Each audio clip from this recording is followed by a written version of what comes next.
Joining us now is Ambassador David Friedman, former U.S. Ambassador to Israel. Shalom. Shalom, Yoni. Thanks for having me. So before we discuss diplomacy, a few words about your feelings. You're here with us in Israel, experiencing these difficult and challenging days. Well, this is where I belong. This is where I feel like I should be.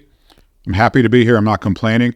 My only complaint is that a couple of weeks ago when my children and grandchildren were here and we were rushing into a bomb shelter, I had to explain to a very impressionable 12-year-old granddaughter that there remain people in the world that want to kill us just because we're Jews. And I had hoped that we were at a point in our collective history where that wouldn't be necessary anymore, but regrettably, anti-Semitism is still very much upon us. So U.S. President Joe Biden came for a visit. It seems that we are seeing a new page in terms of U.S.-Israel relations. How do you look at it? No, I do. I'm very proud to be an American, and I was very proud of the president yesterday who traveled 6,000 miles to really just, I think, give a hug to the Jewish people. I thought it was sincere, heartfelt.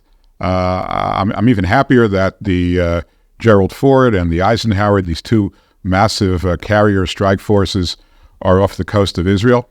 I'm very gratified by the use of his word "don't" in terms of Hezbollah or Iran acting up. What I am hoping for, and I think it's too soon to tell, is whether or not the United States will give Israel the time it needs to conduct this war. Israel needs time. The more Israel feels pressure to act, the more its calculation is that it has to act quickly. I think that's bad for Israel. I think it's bad for its soldiers. I think it's also bad for the Palestinians because I think Israel will, by necessity, have to act more aggressively. If Israel is given the time to do this methodically, surgically, decisively, I think that's better for everyone. And I think right now the real question of the day is one of time. How much time before America begins to pressure Israel to stop? I hope that doesn't happen. I'm encouraged by what we've seen over the last few days, but this is a huge issue, and the jury is still out on that issue. And when it comes to the humanitarian aid, were you disappointed to see that the U.S. pushed for that? Look, I think the United States finds itself in a position where it needs to push humanitarian aid. I think it reached the right agreement with Israel that it's going to only go through the Egyptian border. It'll be inspected before it goes in, and if any of it can be shown to be going to Hamas, it'll stop. I think that's probably the right way to thread the needle, given the interest that America has, as well as Israel, in this conflict. So, Ambassador Friedman, how do you explain the support? Is it the person, Joe Biden, as opposed to the other elements in his party? Or is it simply the big United States of America? Look, I think it's very much Joe Biden. I mean, I think, the way he acted over the last few days, I don't think you can fake that. I think his feelings were legitimate. My biggest issue with the Biden administration, I've had many, continue to have many, but it's really about the team that he's assembled around him. And I think in the way he's courted, the left wing of his base, which I think have nothing in them that's good for Israel, the Jewish people, or frankly, America. I think this was a turning point for him. I think he realized that, perhaps he'd been misled by many of the people that he mistakenly put inside his government. So this could be a turning point, or it could be back to business as usual, as we get closer to the election. I don't know. We have to watch the administration carefully, and we have to hold them to their promises that they made over the last few days. So do you believe that this disaster can be seen as an awakening call to the world? The world is, I think, too big, as a bridge too far. I think it is an awakening for the people of the United States.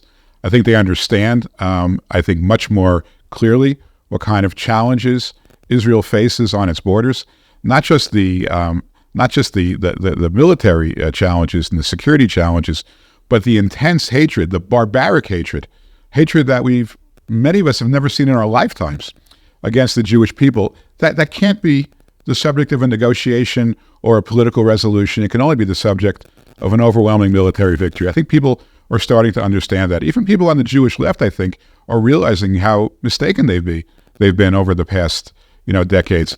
So we're seeing some of that. We're also seeing in Israel somewhat of an awakening. We're seeing incredible unity. Look, the country, as you know, was very divided over the past year.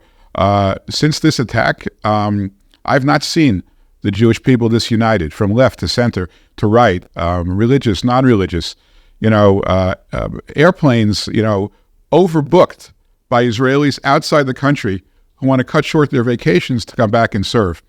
Now, we're paying a giant price for this, a massive price, a price that's unthinkable. But the Jewish people today are very united, and America and Israel are very united. And I mean, there is a glimmer of hope in that reality. Finally, I have to ask you, how do you relate really to former President Trump's comments, his criticism of the Netanyahu-led government in response to the massive terror attack? Look, I mean, I think those comments were followed up by a number of comments that were unequivocally supportive of Israel, supportive of Prime Minister Netanyahu. I think that was an off-the-cuff remark, which, in the middle of an election season, I wouldn't dwell on it. I think if President Trump were in this situation, he would be every bit as supportive of Israel, as would I think almost anybody in this situation, because there's such moral clarity here that I think it's hard not to see it. But look, I think we got to stay away from the politics. There will be a time, God willing, when this is over, when both in America and in Israel, we'll look back and see whether we could have done things differently and had a better outcome or have avoided this tragedy. It's inevitable that will happen, but this is the wrong time to do that. Let's rally around our leaders, both in Israel and America, and win this war. It's an existential battle for the Jewish people, and we have to win this war, not quibble over politics. Okay, Ambassador David Friedman, former U.S. Ambassador to Israel, thank you very much for joining us. Thank you, Yoni. Thanks for having me. God bless the state of Israel. God bless all of its troops and all of its soldiers and all the first responders. And most importantly, let's pray that all the hostages are brought back to their families. V'shavu banim l'gvulam.